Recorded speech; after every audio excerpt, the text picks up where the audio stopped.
Salam dari HKBP Kernolong, HKBP tertua di Pulau Jawa. Bapak Ibu Saudara yang terkasih, sebelum kita memasuki peraduan malam, marilah kita mendengar firman Tuhan, kita berdoa. Terpujilah namamu Allah Bapa yang penuh kasih, yang sertai hidup kami sepanjang hari ini.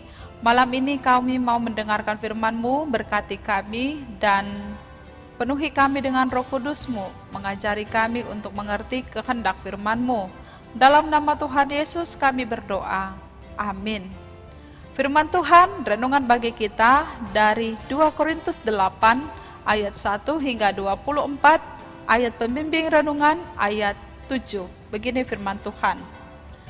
Maka sekarang sama seperti kamu kaya dalam segala sesuatu, dalam iman, dalam perkataan, dalam pengetahuan, dalam kesungguhan untuk membantu, dan dalam kasih-Mu terhadap kami. Demikian jugalah hendaknya kamu kaya dalam pelayanan kasih ini. Demikian firman Tuhan. Kaya dalam pelayanan kasih. Sahabat renungan malam Shalom yang dikasihi Tuhan, Ibu Teresa pernah berkata, menjadi kaya bukan seberapa banyak yang kita kumpulkan, namun berapa banyak yang telah kita berikan. Ini adalah konsep kaya di dalam kekristenan, yaitu kaya dalam pelayanan kasih. Jika kita membuat suatu ukuran tentang suatu kekayaan menurut standar manusia, yaitu berapa banyak uang yang harus dimiliki dan dikumpulkan seseorang agar dianggap kaya, dan berapa banyak uang yang harus diberikan seseorang agar dianggap dermawan? Sangat sulit menjawabnya. Sebenarnya tidak ada jawaban yang tepat untuk kedua pertanyaan ini. Suatu pemahaman yang keliru yaitu bahwa ketika seseorang mengatakan harus kaya dulu supaya dapat memberi dan berbagi. Kalau masih miskin, jangan dulu memberi. Apa untuk kita? Apa untuk kebutuhan kita dan sebagainya? Saya juga masih memerlukan. Sehingga ada orang selalu merasa miskin, merasa berkekurangan, tak pernah merasa cukup. Dan karenanya membuat manusia itu tidak mampu memberi dan berbagi terhadap sesamanya. Rasul Paulus tidak membuat peraturan tentang seberapa besar seseorang harus memberi. Dan juga ia tidak mengatakan bahwa hanya orang kaya lah yang harus memberi. Sebaliknya, ia menentang jemaat di Korintus dengan menceritakan kepada mereka tentang orang-orang percaya yang ada di Makedonia. Mereka itu adalah orang yang sangat miskin, namun mampu memberi melampaui kemampuan mereka, yaitu memberikan diri mereka dalam kemurahan dan dalam pengorbanan. Hal inilah yang dilakukan juga di tengah-tengah orang Kristen yang di Yerusalem ketika mengalami kesukaran, bahwa penderitaan yang mereka alami adalah masalah kelaparan.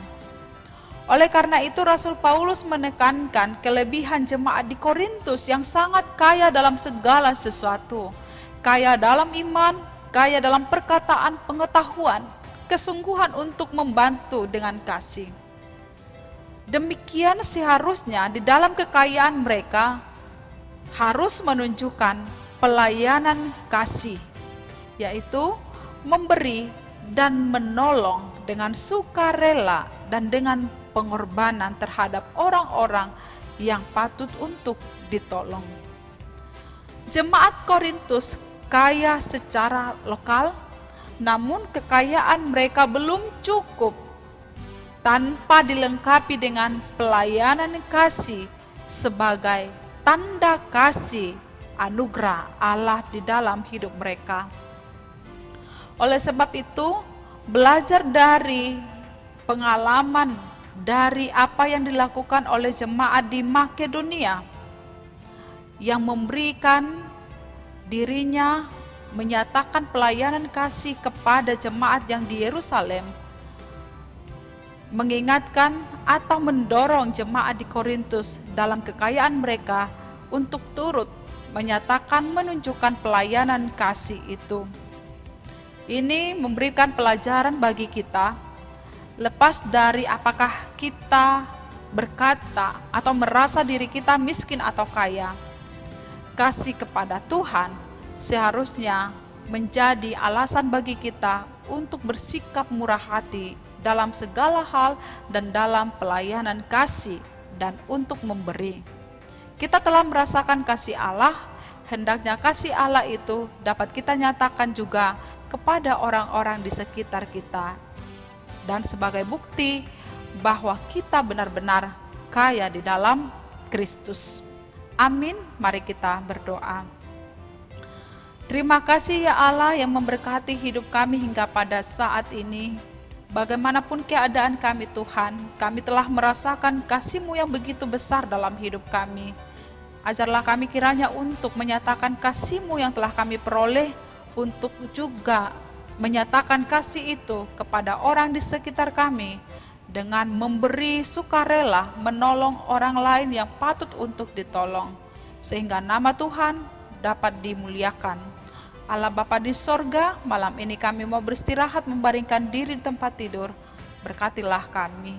Dalam nama Tuhan Yesus kami berdoa. Anugerah Tuhan Yesus Kristus, kasih setia Allah Bapa, dan persekutuan dengan Roh Kudus menyertai kita sekarang sampai selama-lamanya. Amin.